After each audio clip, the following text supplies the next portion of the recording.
The entire saga following Ashneer Grover of Bharatpe has had its share of twists and turns, sometimes looking like something out of a movie plot. In the latest, as reported by the Economic Times, Bharatpe's MD Ashneer Grover has held talks to sell his 9.5% stake in the company and exit. This follows several reports, one of them being that Ashneer even asked for 4,000 crore rupees from the rest of the management to exit. His fights with the board and his CEO are now in plain sight. And of course, the entire story began when an audio clip allegedly of Ashneer Grover surfaced, sounding very angry and abusive against an employee because he allegedly did not get an allocation of in the Nika IPO. So why are we talking about this story right now? It's because there is a lot of inference and learning with what is happening in Bharatpe. Bharatpe, which began in 2018, has become in a short period of time a very successful fintech company. It has raised huge amounts of money in valuations and has had a larger than life big personality at its helm in Ashneer Grover.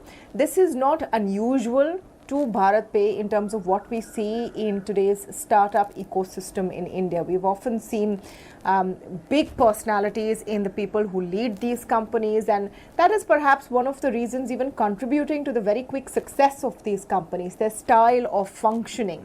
But now we've come to a situation in this story where there are serious allegations of mismanagement and corporate governance fraud as well, which is why it's very important to talk about what's going on. Helping me do this today is K Ganesh, a promoter of Bigbasket, Portea Medical, and of course many more.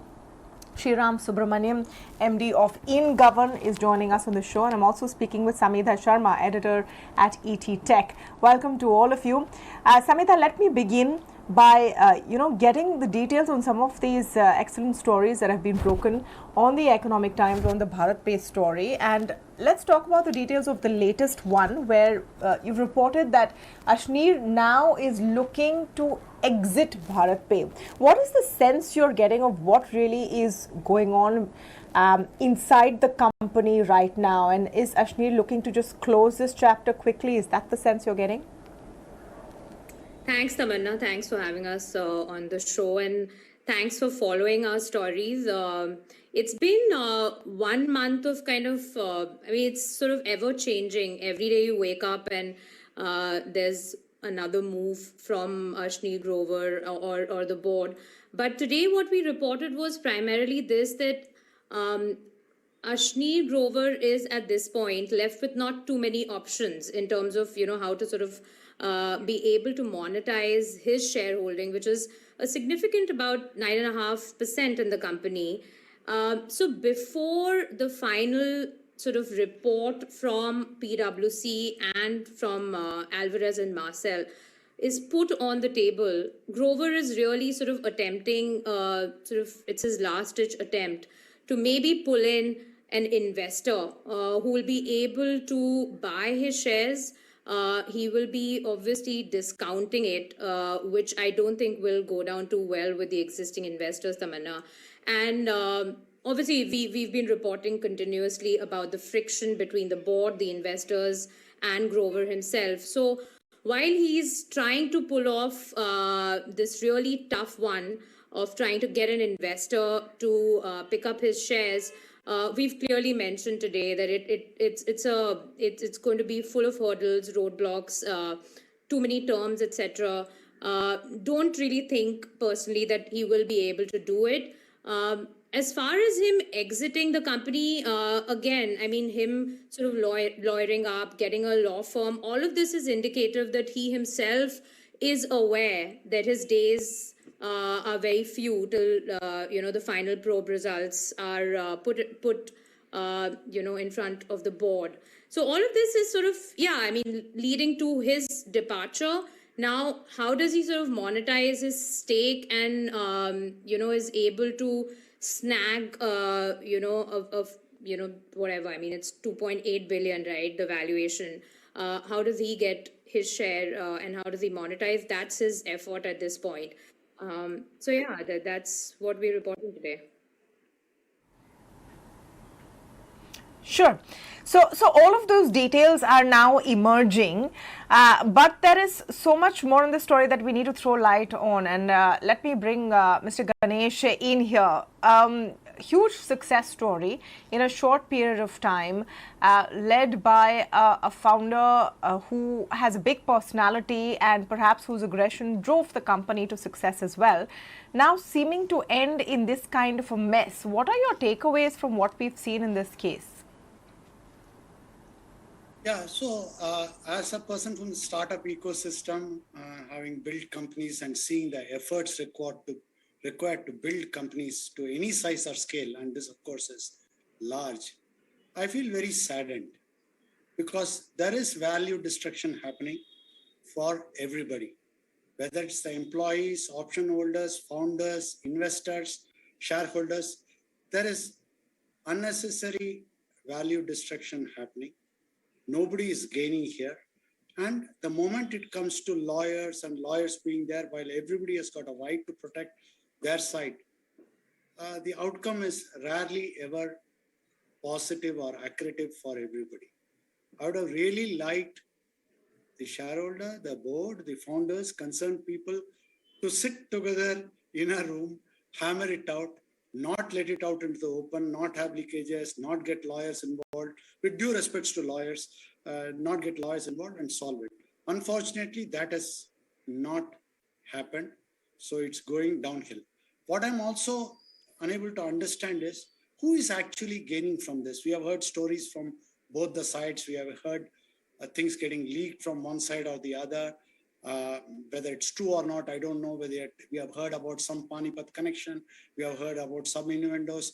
I mean, various things. I mean, some of it might be true, some of it might, all of it will come out and all that. I'm still unable to fathom who actually gains by this entire saga and value destruction. This is too big. We are talking about sane, smart people, all the people involved. Why would they allow the value to get destroyed? What is the objective? I'm not really able to see that, and I feel sad. In terms of actual progress and what happens, a report is there, report will show something.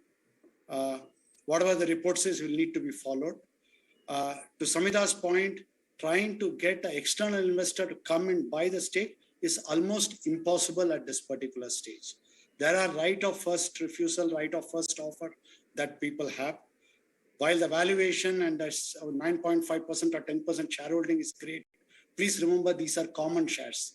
These are not investor shares with liquidation preference. Therefore, to multiply the percentage and the value, even if you take the last round valuation, current valuation, and apply the same principle, does not apply. It applies when the company goes public. You convert your preference share to common share. It applies when there is a liquidity event, not liquidation, but liquidity event. None of that being happening to appear this guide. But having said that, I fully understand where Ashneer is coming from. It is a start. I mean, I need to put a stake or a number on the table, then negotiate from that number on. All that is fine. The number has been put as 4,000 crores. There may be some other number, they will settle it down. But I only wish this has been done behind closed doors, given smart, intelligent people involved, and an amicable solution reached without it actually getting into so much of value destruction. I'm not sure why it should be behind closed doors. You remember, this was the company that wanted to bring in an IPO. Let me get Mr. Subramanian in on this point. It seems like the board started responding when that one audio clip was leaked. Now, there are stories and reports coming on that there was some strange behavior going on all along. The allegations are wide-ranging, from paying vendors who don't exist or HR consultant firm hired with, with connections to some of the board members, etc. But was the board then oblivious to all of these concerns till it made it to the public eye? Shouldn't corporate governance, even in new companies that are raising such large amounts of money, be more watertight? Good evening. Thank you for having me on the show. I think at the end of the day, this is only what we see in the public domain is only the tip of the iceberg, so to say. And there would be much more facts which will probably be out in the near future or whenever the board and the company wishes it to be out. Two is we may never ever hear both sides of the story, right? And three is what is happening at Bharatpe is actually a manifestation of, I would say, valuations or values, right? Which we are observing not just at Bharatpe, probably at other startups which have had this hyper growth in India and probably across the world. But coming to the Indian scenario itself, this emphasis on valuations over values, I think, is what will eventually will lead to, I would think, a cooling down of the market, more emphasis on corporate governance, and greater scrutiny by public market investors.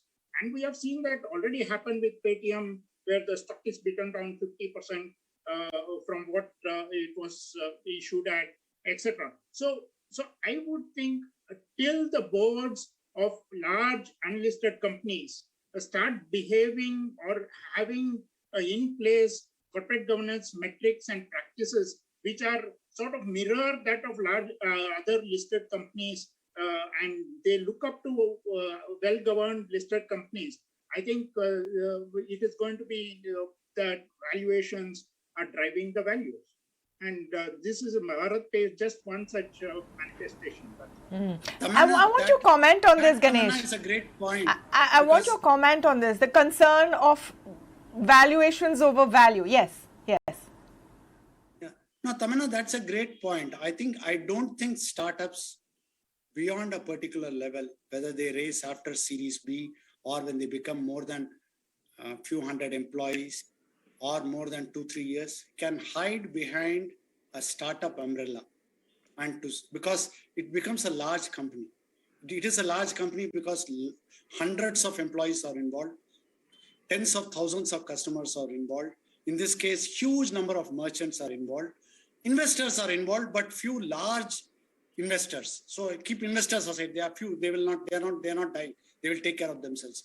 But the number of employees, number of customers, number of merchants, number of vendors, number of partners is large. So we must have a mechanism by which, just like we insist listed large companies with governance practices, and this, I'm sure Shriram will have comments on that too, but at least we have the process and procedures and process in place. We must insist the same thing for a startup once it crosses a certain threshold. It could be number of employees, number of years, valuation, revenue, partners or vendors. It's systemically too important to let us allow the startups to hide behind a startup umbrella and not pay attention. I'm not saying founders do it willingly. Not pay attention, not care about it. Whether it is HR processes, whether it's financial processes, whether it's controls, whether it's POSH Act, whether it is about treating employee inclusivity, all of that we have to start mirroring. So startup is used in a very nice, positive way. But beyond a point, if you use startup to say that I don't need to be accountable the same way as others, that is not correct. I am fully with Shriram on this particular thing. I think we need to see this as a now change. That if you are going to be a $1 billion valued startup, even if you are 3 years old and you have 100,000 merchants, you cannot say, I am a startup, my process will be weak, therefore I don't know what will happen. No, it's also about personalities leading the direction of a company rather than process. And there's a bit of a contradiction here, because it is those personalities and those ideas that lead to innovation in the first place. And then you want to bring processes in which larger companies have. Samidha, I just want your take here, and not naming names, but is this a problem or a challenge that is seen in the startup space beyond just the incident we are talking about? Is this more generic and out there? Yeah, totally, Tamanna. I mean, just even if we specifically talk about Bharatpe, and I mean, there's so many people now who are kind of talking about the board and the investors not agreeing with the way Ashneer Grover has behaved post the leaked audio clip. But we all knew, and we've reported, in various stories about a bunch of things which are not right, and sort of till the point that companies are able to raise capital, are able to double and triple their valuation. I don't think there is the board, a private board or private investors really take note. And I don't know, I mean, it's not vastly different on public boards, and I'm no authority there, but that's how it is. Boards generally don't take note of a bunch of things which are happening till it comes out in the media. And to your question about it being something that we've seen, and I've been writing on new age companies for almost a decade now, and it's not a Bharatpe specific thing at all. And here, obviously, the founder found himself grappling with a very different kind of, it was an audio conversation leaked, etc. But culture, mismanagement, all of these things are pretty much and to Ganesh's point, I don't know if it is only the startups or the founders. I mean, how many investors really publicly talk about all of these things not being right or things not being kosher? I haven't really come across too many, and most of it is because they are trying to safeguard their own value and not cause any destruction. Because if I am an investor in Bharatpe, what do I gain by publicly talking about the mismanagement or financial irregularities till it comes out in the media very prominently, like it has right now? Yeah. So can we say that this would have been a very different timeline if that audio had not come to the surface? Samidha, your view on that first? Of course. I don't think, in fact, we'd reported a couple of weeks back that there was, a major disagreement between Sequoia Capital, which holds about 20% in Bharatpe, but all of it was sort of privately, like Ganesh is saying, and I don't agree. I mean, and I think you said the same thing. Why should this be private just because it's... So that it doesn't give food for your media. That's the reason why No. it will not be public. Let's not get media into No. at all. Hey, Ganesh, Ganesh, you're outnumbered today. Yeah, you're outnumbered today, Ganesh. This is not ghar ghar ki baat. I'm sorry to say, these are companies that are servicing they're companies that are servicing public needs. They're raising money, and many of them want to get retail investors on board, where they would be open to much more scrutiny. But anyway, since Ganesh got outnumbered here, I'll give him the last word. Ganesh, would you rather see transparency now and let this be sort of a warning sign to companies that want to have success, want to have great valuations, want to grow fast, but you can't sacrifice organizational culture and value and have this God complex in the person at the helm? Yeah, so I think clearly each one of these incidents, even though rare or few of the handful, are wake-up calls for all of us. It shows where things can actually go out of control. I don't think it's a God complex or anything, because building companies, startups requires a different kind of a mindset. Investors look for that differential mindset, a certain level of aggression, certain level of maverick tendencies in the person to be able to build companies. But you raised an earlier point saying very well that even when the growth takes place, Infosys, Wipro, Dell, Microsoft, great companies have shown it's possible to grow phenomenally and have great culture to work, which are management case studies there. So we don't have to sacrifice for the sake of growth, process or culture or principles or values. I think definitely a wake-up call, but at the same time, I'm hoping that given the quality and the nature of investors, founders, and people involved in this resolves a lot more amicably than what it seems to be today heading to. and a great learning for rest of the ecosystem, also the board and the investors, to right from the beginning institute strong processes, help maverick aggressive founders to tone down, to get coached, to become more mature, and to handle that success and growth a lot more properly, and also insist on governance mechanism right from the day go when they invest, so that we don't have these situations later. The same thing happened 4 years back or 3 years back when the company was valued at $100 million. Would have been a lot easier to handle than handling it now. Exactly. There's no point trying to, hope things like this go away. You have to confront them and make sure that you grow with values given as much importance as valuations. I want to thank all of you for joining us and shedding light on this story. And of course, we'll be tracking it as it evolves. Thank you once again. Thank you.